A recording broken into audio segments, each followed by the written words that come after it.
morning, children. Continuation of our topic. We are going to deal with another topic in our photosynthesis nutrition. So next topic is heterotrophic nutrition. So far we have completed the autotrophic nutrition. So autotrophic nutrition and how the plants they make their own food material by the process of photosynthesis and the mechanism of photosynthesis. Then the next topic is heterotrophic nutrition. Heterotrophic nutrition.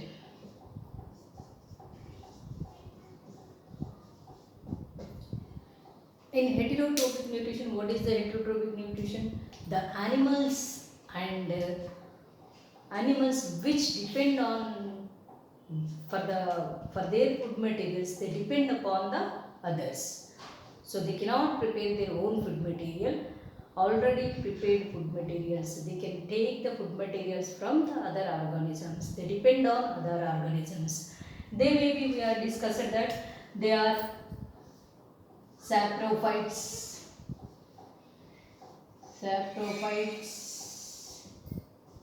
and one is saprophytes, parasites, and third is holozoic nutrition. Okay, holozoic nutrition. Saprophytes means some organisms they depend upon some organisms like fungus and bacteria. They take their food materials from the dead and decomposing matter, dead organism. They decompose and they secrete some chemicals and make the food into the liquid form and they absorb that. If you take that fungus, when we keep any bread or anything, just after 1 or 2, if you forgot the bread outside, keeping the bread outside, you may observe that there is a formation of fungus. What happens? That fungus is that is a type of fungus. The name is Rhizopus. So it absorb the food. The food for that Rhizopus is bread. Okay. So it secretes some chemicals, enzymes which dissolve the food materials and it absorbs the food materials. That type of nutrition, the organisms which take the food materials from the dead and decomposing matter, they are known as the saprophytes, fungi, bacteria, and parasites. Some of the organisms are there without killing the organism. They obtain their food materials. Like Cuscuta plant is there, which is a parasitic plant. Even though it is a plant, due to lack of chlorophyll, it depends on the other plants. That comes under as a parasitic mode of nutrition. And lice, tapeworms. So they are the example of parasitic mode of nutrition. They live inside the host and they take the food materials, already prepared food materials they take. Already prepared food materials they take and they will, without killing the organisms, they can take the food material. That is parasitic nutrition. And holozoic nutrition. Holozoic nutrition means that humans comes under this category. So some organisms they take the whole food materials and by the several digestive enzymes they simplify them. They make them into simple ones and their body is going to be absorbed. So now we will looking into how this digestion process takes place in the simple organisms, in unicellular organisms and like multicellular organisms in human beings. If you take the unicellular organism, that is bacteria, a unicellular organism, amoeba.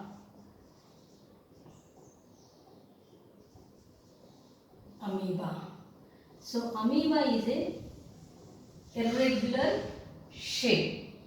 It is not having the particular shape. Amoeba is unicellular organism. Unicellular, having only one cell. Total body is having only one cell, unicellular organism. This you know very well. So this amoeba, how it obtain the food materials? It obtain food material by the simple diffusion method, that is body surface. This is known as the body surface. The outside part of the body is known as the body surface. So what they will do, if they find any food materials near to them, they found any food material. When any food materials is come, this is food particle or food material. If any food material comes, it has finger-like projections. It has finger-like projections. Those projections are known as pseudopodia. Pseudopodia. Pseudopodia. So they are pseudopodia, like finger-like projections. Finger-like projections are there. They will, with the help of the pseudopodia, they engulf that food material. They surround the food material and takes into the body. So takes inside the body, and that food material is going to be digested inside the cell. So this happens in the amoeba, unicellular organism. So how it is taking? There is no mouth like humans. Body surface acting as to take the food materials. Okay, body surface is taking the food materials with the help of finger-like projections. There are finger-like projections are called pseudopodia. They are totally surrounding the food particle, are engulfing the food particle, and they are totally capturing. That happens in the amoeba. And if you see the paramecium, which is also a single cellular organism. Single cell. It is called as slipper animalcule because it looks like a slipper. Okay. So throughout the body it has the cilia. Throughout the body cilia. Somewhere it will have the cytostome. A groove. Groove is there. That is known as cytostome. Cytostome, nucleus, larger and smaller. Nucleus. Okay. The paramecium also a unicellular organism. It is also a unicellular organism. How it takes its food material? In case of amoeba, it is taking food materials with the help of pseudopodia, body surface. By the body surface, it is going to take the food material.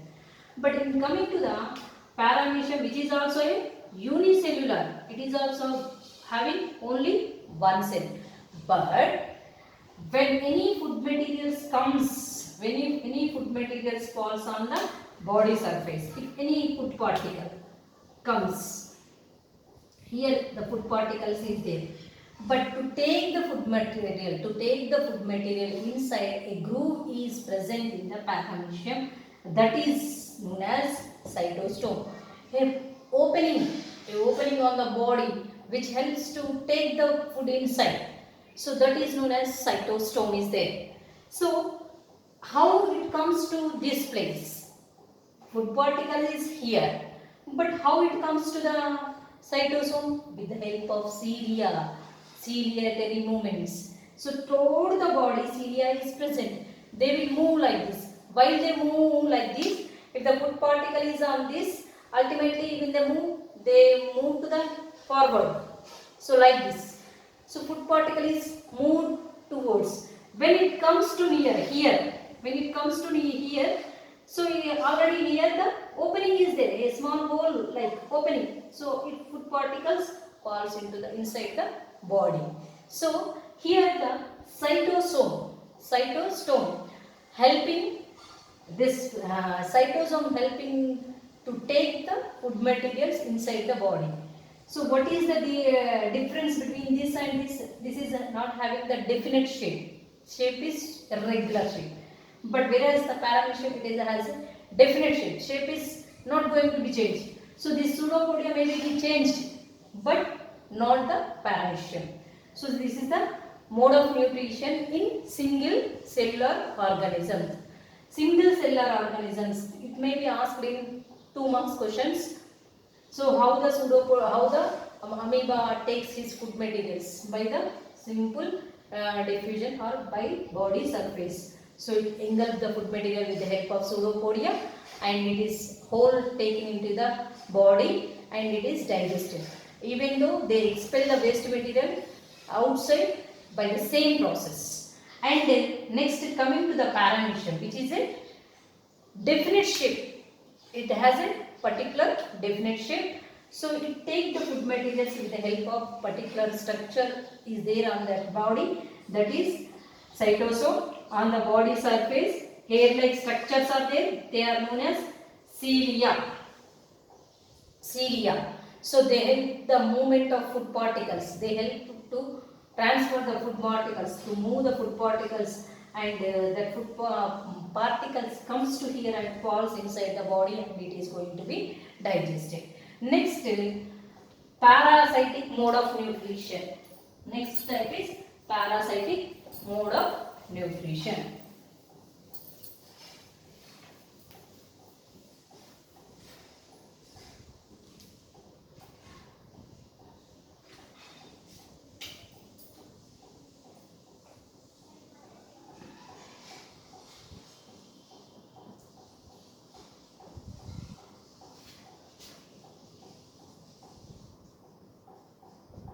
So there is a best example is given in our textbook for parasitic nutrition, that is Cuscuta.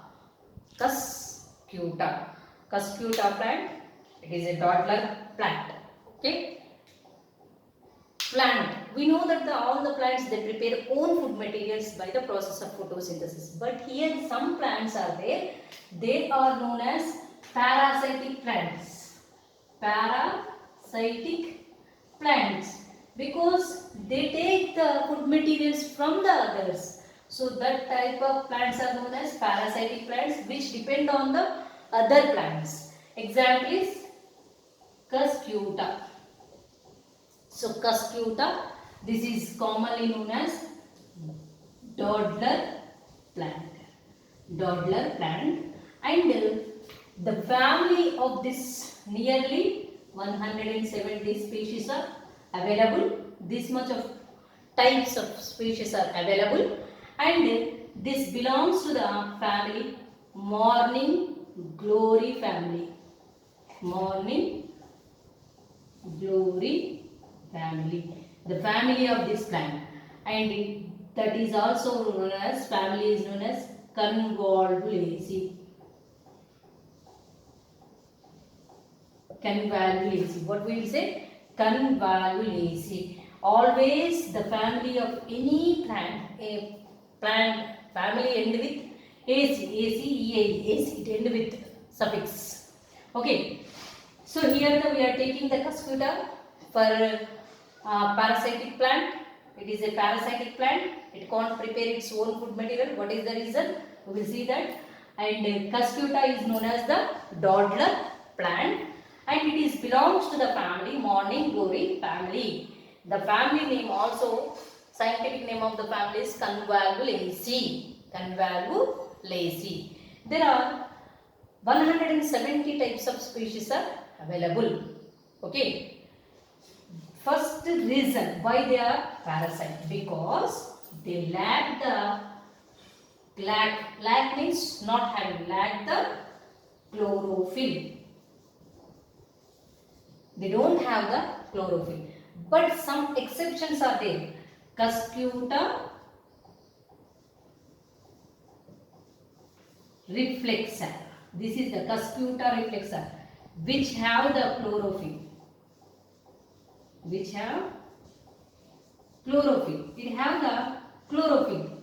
So chlorophyll is present in the Cuscuta reflexa species. Okay. All the chlorophyll, whatever we said that 170 species are there. In that, one of the Cuscuta reflexa which have the chlorophyll. So it is not a parasitic plant.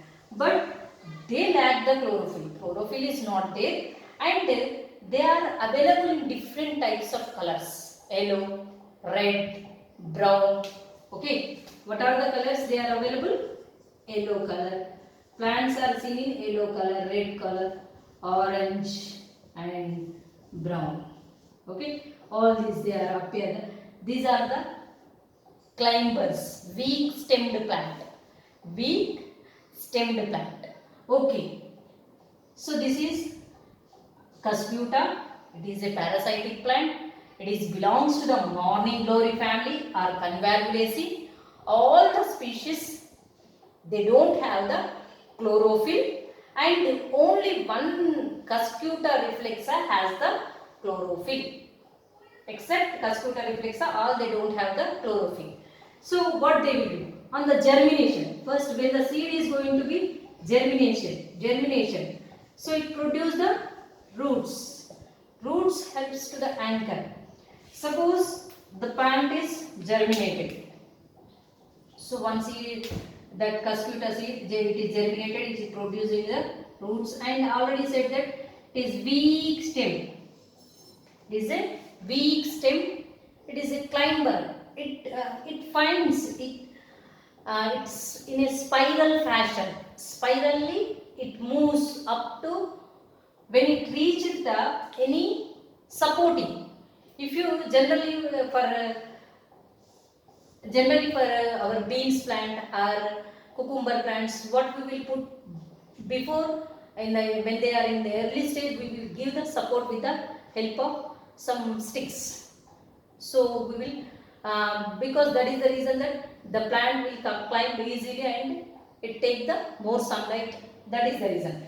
So here when the Cuscuta is germinated, so it is producing the roots and it is finding for its host or to climb. How it is going to be climbed?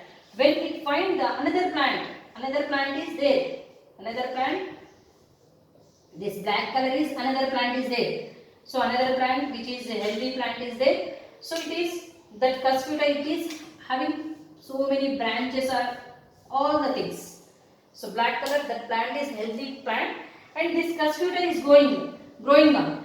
When it is find its way, when it is touches this host plant. Host means the plant which gives the food materials. So our Cuscuta plant is germinated and the roots are anchored. They are absorbing the nutrients and they are making the stem to grow in a spiral fashion. Stem is going in a spiral fashion. Spirally it is growing. When it find the host, when it find the any living plant, then it binds it.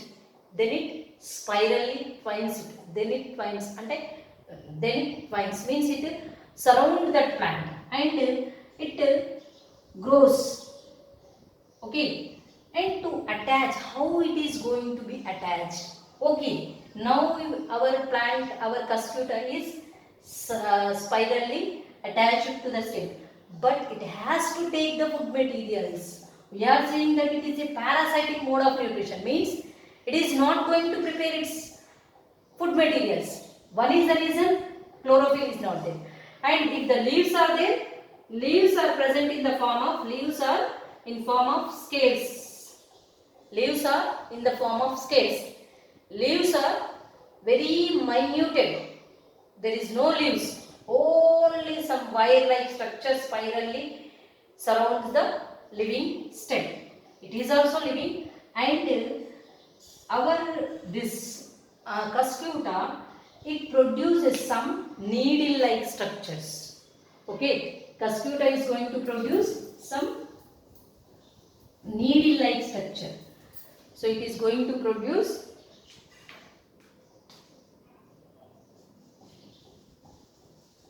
needle-like structures called as Hastoria.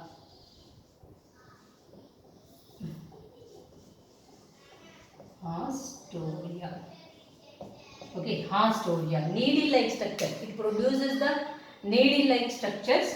So that penetrates into the host. Up to which part? If it is a stem.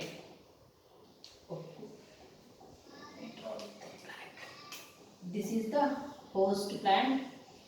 The plant, host means which is giving host plant which is giving food materials. So in the host plants we know that the xylem, phloem, xylem for water transport, xylem is surrounded by phloem, both are there. Okay, phloem, xylem will be there.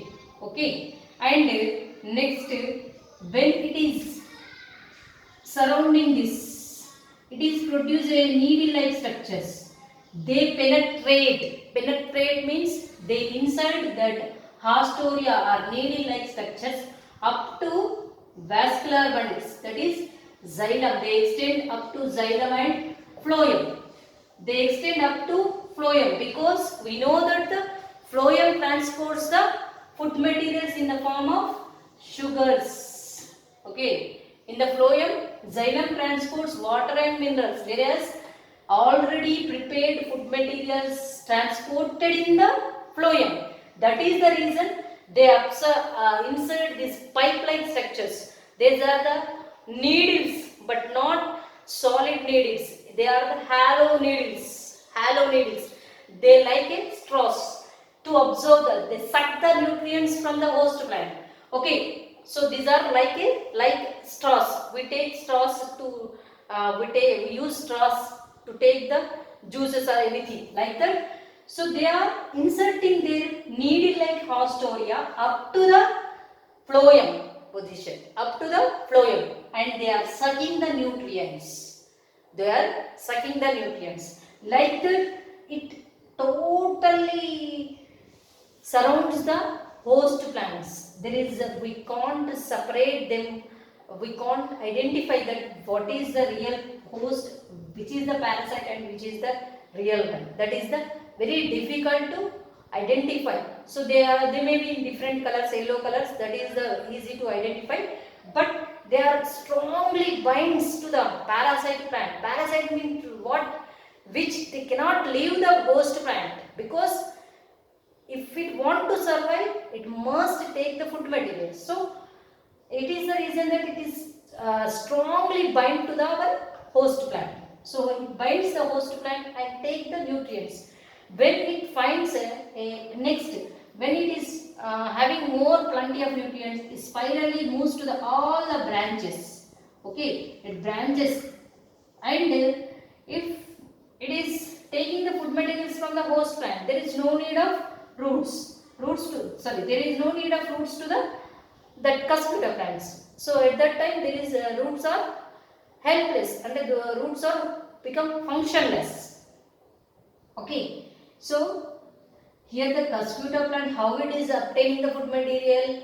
By producing root like structures, but they are not roots, they are needle like structures or root like structures which penetrates into the host. Penetrates means inserted inside the host. If it is host plant, so it produces the roots and it insides the roots. If anybody wants to test our blood group or anything, blood testing, at that time they insert the SNH and they take the blood. Okay, like that our cuscuta plant is inserting a needle-like structures, hollow needle-like or roots, specialized roots. We can say that the specialized roots are needle-like structures inserting inside the host plant and sucking the or taking the food materials of already prepared food materials of host plant. So the plant which is giving the food material, it is host, and which is taking the food material, that is parasite. So here the reason, what is the reason why it is a parasite? Because it has due to lack of chlorophyll. So leaves are present in the form of scales, and they also produce the flowers very minute in the form of clusters. They are in yellow, orange, brown color. They produce the flowers too. They are in yellow color, because already we said that all the plants are yellow, red, orange, brown color. So whatever the flowers they produce, they are also in orange, yellow, brown color. Okay, they produce it in the form of bunches, cluster form. Okay, this is about the cuscuta. Once again, cuscuta is a parasitic plant. Why it is parasitic? Because it don't have the chlorophyll. It lacks the chlorophyll. And one plant is there, one exception plant is there, Cuscuta reflexa, which have the chlorophyll. And the family of this species is Convolvulaceae, Convolvulaceae or morning glory family, also known as commonly called as toddler plant. Okay. So it is available in yellow, red, orange, brown color, and it has leaves in the form of scales, and stem is weak, slender. It goes in a spiral, spring-like manner. Okay, it is very delicate. Okay, due to on the germination of seed, it produces the roots and which anchor the stem and helps the stem to grow in a spiral fashion. Spirally it grows. When it finds the host and it binds to the host, a strong relation is developed with the host by producing the hastoria. They are producing hastoria, a root-like structures or needle-like structures to take the food materials from the host.